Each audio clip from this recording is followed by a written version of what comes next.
Renewable energy resources. At present, fossil and nuclear fuels provide most of our energy. Their supply, however, is finite and they will eventually run out. In an attempt to conserve our supply of fossil and nuclear fuels, many renewable energy resources are now being developed. A renewable energy resource will never run out and will be available indefinitely. Many of these renewable resources owe their origin to the sun. The sun delivers heat and light. This warms our atmosphere, creating rain, wind and waves, and also provides the energy for photosynthesis. Other renewable energy resources do not originate from energy supplied by the sun. These include geothermal and tidal energy. In the future, they could possibly include nuclear fusion. Geothermal energy originates from the hot inner core of the Earth, which is fueled by nuclear reactions.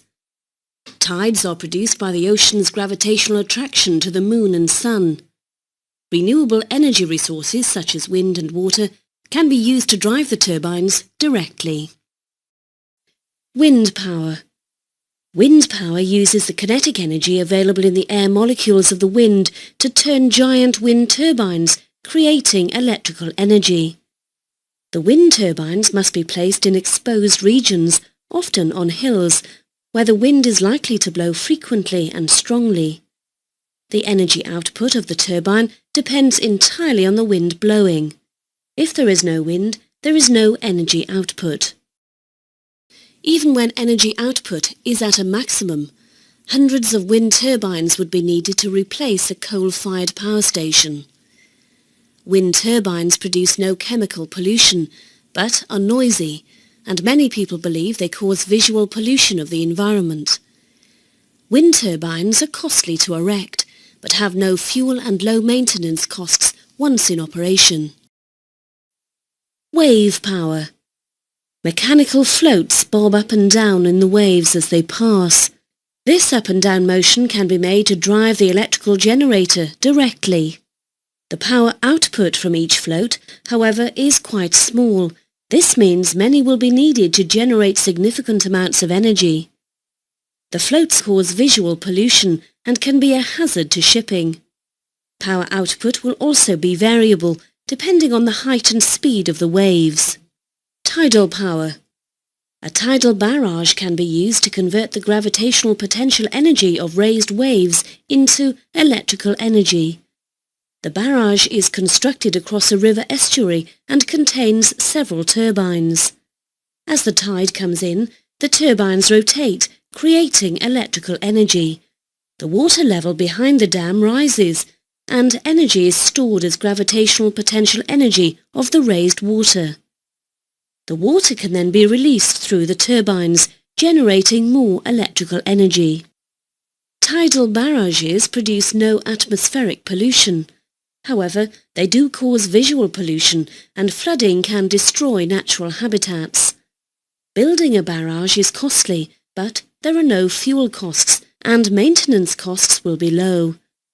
Possibly the greatest advantage of barrages is that they have the potential to generate large amounts of reliable energy. Hydroelectric power. The sun provides heat energy, which heats the oceans, causing evaporation. Clouds form, producing rain. Where this rain falls in mountain regions, the water can be collected in dammed river valleys. The water can then be released from a reservoir through turbines, creating electrical energy. It is also possible to construct a lower reservoir to collect the water after it has passed through the turbine.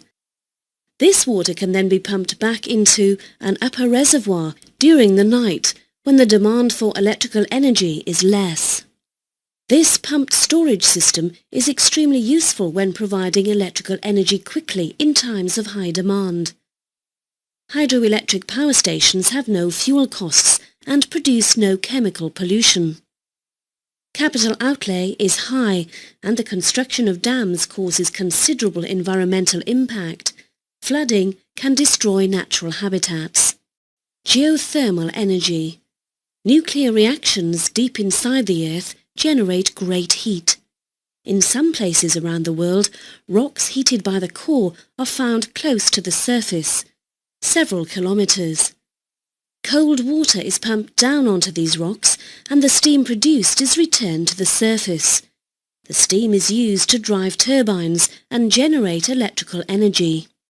The main drawbacks of geothermal energy are the high capital costs of drilling several kilometers deep into the earth and the fact that few places on Earth are suitable. Solar energy. The sun provides heat and light energy that can be harnessed directly. Solar panels contain water flowing through pipes that absorb heat energy directly from the sun. The surface behind the pipes is painted black.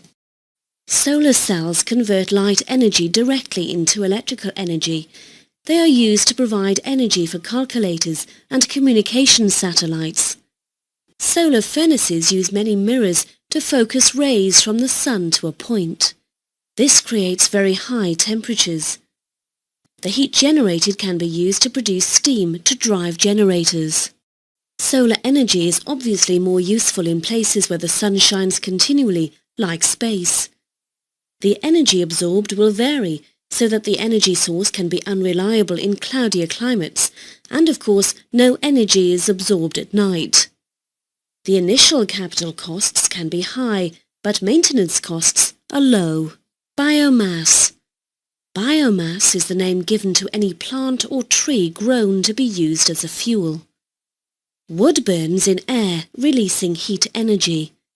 This heat energy can be used to produce steam to generate electrical energy. If new trees are planted to replace those burned as a fuel, biomass becomes a renewable energy source. Sugar can be fermented to produce ethanol, an alternative to petrol. The main disadvantage of the use of biomass is the large areas of land required to grow the plants and trees. Harvesting and production costs can also be quite high. Nuclear fusion. Nuclear fusion is the process that powers the sun. Fusion basically means to join.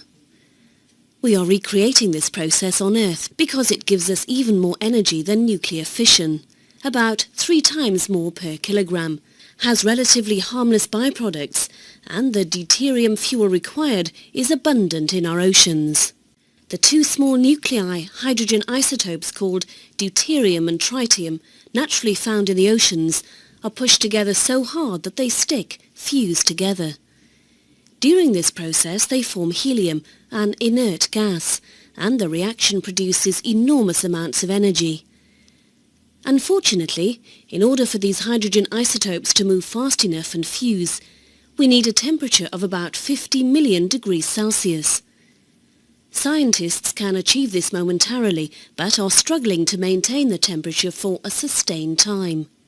The EU, Japan, the USA, Russia, China and South Korea are collaborating together on a project named ITER.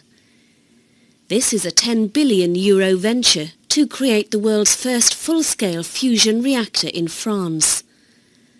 The reactor will be used to develop the technology required to build commercial fusion reactors for electricity generation. Construction will start in 2007 and the reactor is due to be operational by 2016.